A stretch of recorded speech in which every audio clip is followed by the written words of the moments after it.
चौधरी रामकुमार, क्या इस बार समस्या आप सभी किसान संगठनों का एकजुट ना होना, क्या ये ज्यादा बनती हुई नजर आ रही है क्या? ये एक बात समझ लीजिए, इंडियन किसान यूनियन निरंतर किसानों की समस्या का निदान कराने के लिए सरकारों को पत्र लिखता है और सरकारी योजनाओं से किसानों को अवगत कराने का काम करता है और केंद्र सरकार द्वारा, प्रदेश सरकार द्वारा जो भी योजनाएं बनाई जाती हैं उनको किसानों को दिलवाने का काम करता है। ये इंडियन किसान यूनियन का काम है। विगत दिनों जब खाद के कट्टे से जीएसटी हटाई गई तो इंडियन किसान यूनियन का अहम रोल रहा। अभी भी निरंतर हम सरकार से किसानों की समस्या के लिए बात करते रहते हैं। अभी उत्तराखंड के अंदर 25 रुपए गन्ने का समर्थन मूल्य बढ़ाया गया सरकार द्वारा, उसमें भी इंडियन किसान यूनियन ने अहम भूमिका अदा करी। उत्तर प्रदेश के अंदर 20 रुपए समर्थन मूल्य गन्ने का बढ़ाया गया, उसमें भी हमारी यूनियन ने अहम भूमिका अदा करी।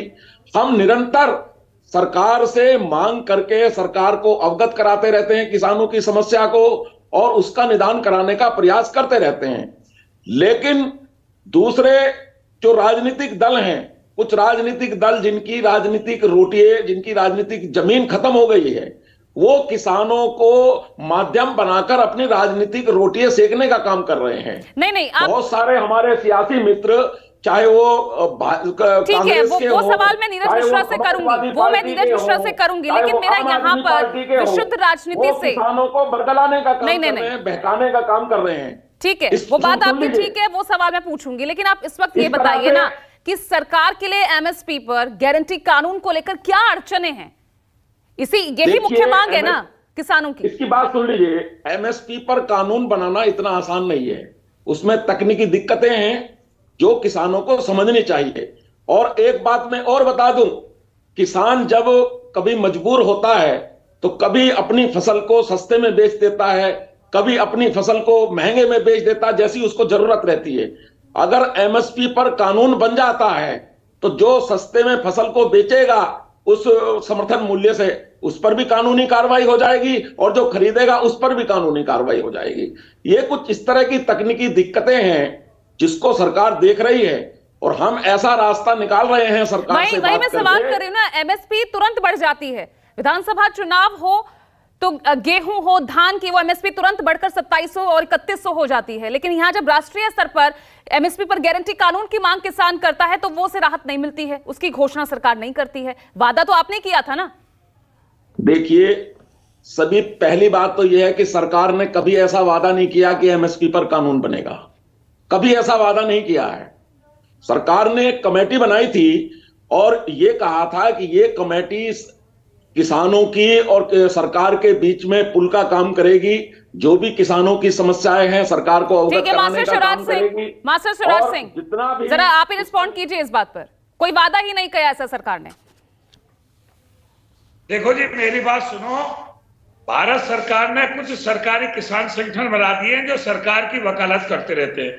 हालांकि सरकार की वकालत करने के लिए सरकार के प्रवक्ता बहुत हैं, लेकिन कुछ किसान संगठन भी है जो किसानों को गुमराह करते हैं और किसान की भाषा बोलते हैं। मैं कह रहा हूं, आवारा पशु पूरी फसल को खा जाते हैं, जंगली पशु घररोज दलहन की फसल को खा जाते हैं। क्या उनके लिए कृषि सुरक्षा दल का गठन नहीं होना चाहिए? क्या देश में किसान आयोग का गठन हो गया तो क्या नुकसान हो जाएगा देश का? सारे आयोग है देश में, महिला आयोग है, हरिजन कल्याण आयोग है, रेलवे आयोग है, तो क्या कृषि प्रधान देश में किसान आयोग नहीं होना चाहिए? क्या न्यूनतम समर्थन मूल्य लेने का अधिकार नहीं है किसान को? किसान जो सबसे छोटा मूल्य होता है, सपोर्ट प्राइस होता है, सबसे निचले स्तर का मूल्य होता है जिसे सरकार घोषित करती है, उसे देने की भी गारंटी नहीं दे सकती चौधरी रामकुमार। सरकार का खरीदे जो प्राइवेट व्यापारी लूट करते हैं, प्राइवेट व्यापारी के लिए कानून नहीं बन सकता, तो इसका मतलब सरकार सरमाएदारों की है, ये व्यापारियों की वकालत कर रहे हैं। ऐसा है, जितना इस सरकार ने किसानों के लिए किया है इतना किसी ने नहीं किया आज तक। आप आजादी के बाद का समय उठा लीजिए, प्रत्येक पार्टी ने किसानों को गुमराह करने का काम किया है, लेकिन ये सरकार, मोदी जी की सरकार, ईमानदारी से किसानों के लिए कटिबद्ध है, प्रतिबद्ध है और उनकी समस्याओं का निदान कराना लेकिन चाहती है। 2011 उसका रास्ता निकाल रही है। जब प्रधानमंत्री नरेंद्र ये मोदी किसानों को गुजरात के समझना मुख्यमंत्री चाहिए। थे, और मैं किसानों से अपील वर्किंग करता ग्रुप हूं ऑफ अफेयर्स कमेटी कि के अध्यक्ष इन थे, जो उन्होंने बहनोई लोग खुद हैं, उन्होंने इनके बहकावे में ना आए। मनमोहन सिंह से तत्कालीन सरकार की प्रधानमंत्री मंशा से को समझे। गुजारिश की थी क्या नहीं, एमएसपी पर गारंटी होनी चाहिए, देनी चाहिए, ये चिट्ठी लिखी थी क्या नहीं? सरकार ऐसा है ना इस पक्ष मैडम, में? मैडम मेरी बात सुन लीजिए, मेरी बात सुन लीजिए। जब सरकार कोई कानून बनाती है उसमें विशेषज्ञों की भी राय ली जाती है, इसका क्या परिणाम होगा, इसका क्या लाभ होगा, क्या नहीं लाभ होगा, ये सारी बातें बैठ के होती है। जब सरकार निरंतर किसान नेताओं को बुला रही है कि आप बात करें, तो किसान नेता क्यों नहीं आते बात करने के लिए? ये क्या तरीका है कि आप जो है रास्ते जाम कर दो, आप कानून व्यवस्था को अपने हाथ में ले लो? ये कौन सा तरीका है अपनी मांगों को मनवाने का?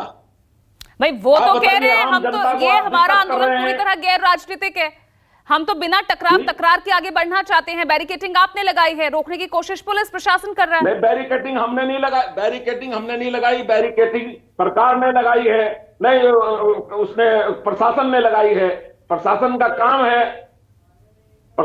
काम है यदि कोई कानून व्यवस्था को अपने हाथ में लेता है तो उसको देखना प्रशासन का ठीक है। काम है।